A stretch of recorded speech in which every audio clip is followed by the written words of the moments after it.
Okay, picture this. Imagine you just had a grueling, absolutely brutal month at work. You've been slaving away flipping burgers at your local fast food joint. You're lying in bed, your feet are aching, you're utterly exhausted, and you finally get that email from payroll. It says you've been paid $2,000. Awesome, right? But when you actually check your bank account, you only see $1,456. The rest? Poof, it's just gone. It's a painful reality, isn't it? I mean, seriously, where did the rest of your money actually go? You scroll down that pay stub and you see it. Federal income tax, state tax, Social Security, Medicare. This is the modern ritual of giving away a massive chunk of your hard-earned cash to invisible forces. And the crazy part? They kind of expect you to say thank you for it. It really makes you start questioning the hidden rules of the financial system we all live in. Welcome to this explainer. Look, I know the financial system feels totally daunting, shadowy, and overwhelmingly complex. And honestly, a lot of that financial jargon is deliberately confusing, just to keep you as a passive participant. But what if I told you it's actually just a board game? And like any board game, it has very specific, learnable mechanics. Once you understand the rules of the game, you can actually start playing to win, instead of just participating by default. Okay, let's dive into this vital survival guide. Today we're covering the concept of value, the middlemen, the silent thieves, the trust algorithm, the wealth engines, and finally, the ultimate asset. Section 1. The concept of value. We gotta start a little philosophical here, because to really understand wealth, you need to realize something kind of crazy. Money isn't actually real. I know, that sounds nuts, but currency is simply a social construct. The whole thing is built entirely on a shared belief and mutual trust. In reality, there is literally no more inherent legitimacy to a piece of paper with a dead president's face on it than there is to a stick you found in your front yard. The only reason that paper buys you a coffee and the stick doesn't is the fact that we, as a collective society, have all agreed that the dollar is worth something. It only has power because we believe it does. Ultimately, wealth comes from providing perceived value. Take gold, for example. It's really just a shiny yellow rock, right? It's not inherently more useful for actual survival than any average rock you'd find in the dirt. But historically, humans couldn't easily replicate it, so we gave it massive value. Or think about Steve Jobs. He didn't just invent a phone. He created a massive amount of perceived convenience and status, and millions of people gladly handed him thousands of dollars for it. It's the exact same reason Gucci can sell a handbag that essentially does the exact same job as a handbag from Target, but charge 100 times the price. People perceive it as more valuable, so it is. If you can create value, you can make a lot of money. All right, moving to Section 2, the middlemen. As soon as you earn your money by providing value, boom, it immediately gets touched by these invisible forces. Primarily, we're talking about taxes and banks. Let's break down taxes first. Simply put, taxes are basically the necessary cost of civilization. It's what we pay so the government can build roads, fund schools, and ensure your favorite local taco truck isn't infested with rats. There are a few different types: income tax on the money you make, sales tax on what you spend, and capital gains tax on the money your investments make while you sleep. Then you've got Social Security, which is basically the government forcing you to save for retirement, and Medicare, a health insurance tax. You know what the most frustrating part is, though? When you file, the government knows exactly how much you owe, but they make you guess. Why is the tax code so agonizingly complicated? Well, partly because massive tax prep companies heavily profit from your confusion. If you guess right, great. If you guess wrong, you're cooked. The second middleman is the bank. You probably think of a bank as this big, heavily guarded dragon's vault, keeping your cash perfectly safe. In reality, they are just financial matchmakers. Now, what's really interesting about this slide is how they actually use your cash. When you deposit $1,000, the bank uses a system called fractional reserve banking. They only keep a tiny fraction of your money on hand. They take $900 of your deposit and immediately lend it out to someone else who wants to go buy a jet ski.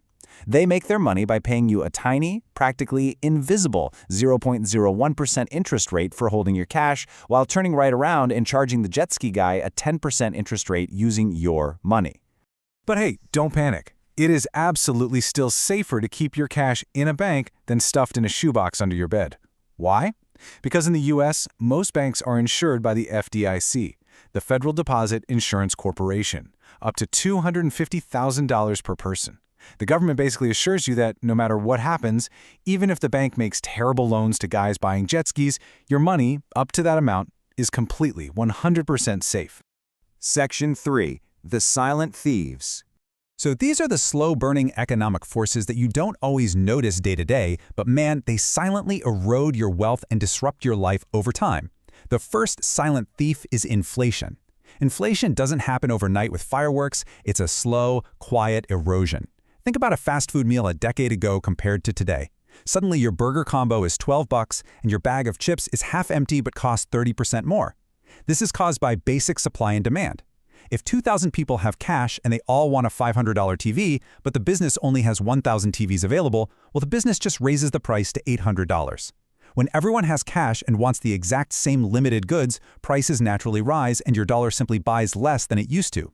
The second thief is a recession, which is a decrease in the economy lasting for at least 6 months. Honestly, it helps to compare the economic cycle to a giant party. Year 1 is the boom phase. Drinks are flowing, everyone is dancing, money feels infinite. By year 3, we hit the peak, and reality sets in. People start getting a little tired. Then year 4 is the bust. The lights flicker, layoffs happen, companies abruptly cut costs, and the DJ is suddenly playing sad lo-fi beats about corporate downsizing. It hurts, for sure. But year 5 is the reset. It's a painful cycle, absolutely, but not a permanent one.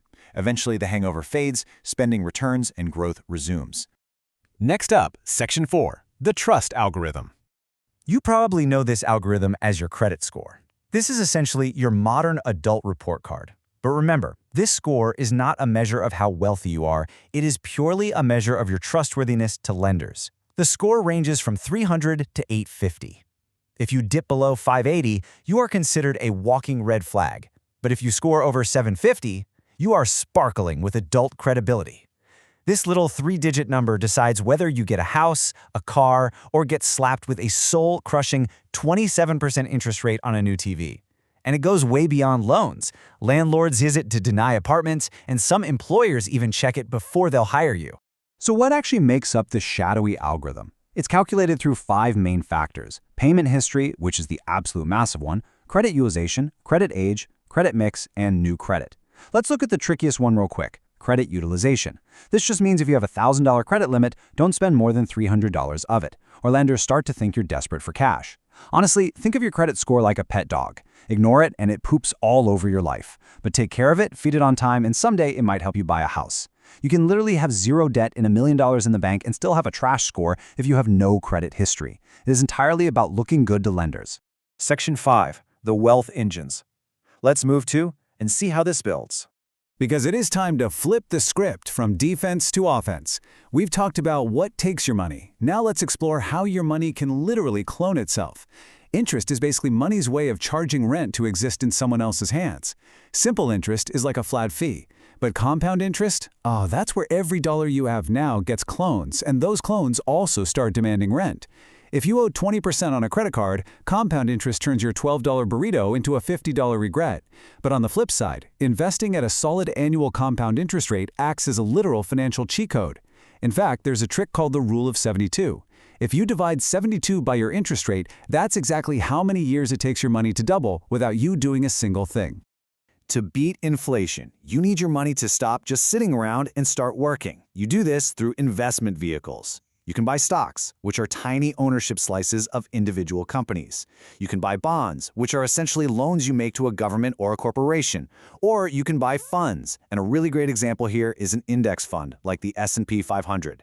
This allows you to own a tiny piece of the 500 biggest companies in America all at once, so you don't have to play risky financial games trying to pick individual winners. And of course, there's real estate.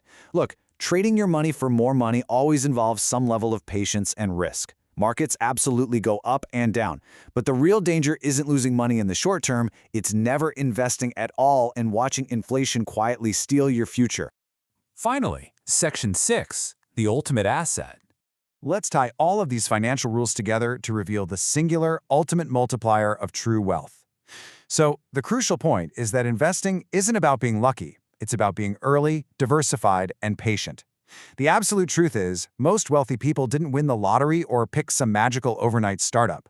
Did you know Warren Buffett made over 90% of his immense wealth after his 65th birthday? There was no magic involved. He simply gave compound growth decades to work its magic. Because time literally is the ultimate asset. We all start with a lot of it, but no one gets an unlimited supply. Most people spend their entire lives trading their time directly for money. 1 hour equals 1 paycheck. But top earners, They have completely shifted that mindset. They have figured out how to train their hours to work for them. There is no greater force in wealth building than time. Money that sits quietly in an investment multiplies slowly at first, but then incredibly exponentially fast. That is exactly how ordinary people with modest paychecks retire with 7 figures. They didn't magically beat the system. They actively used the system. I'm going to leave you with this provocative question to think about today. Will you let inflation quietly steal your future, or will you let time do the work?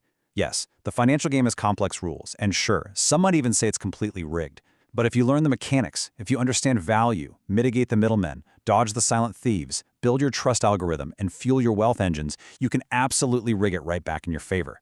It's time to take active agency over your financial game plan. Thanks for learning with me on this explainer, and I'll see you next time.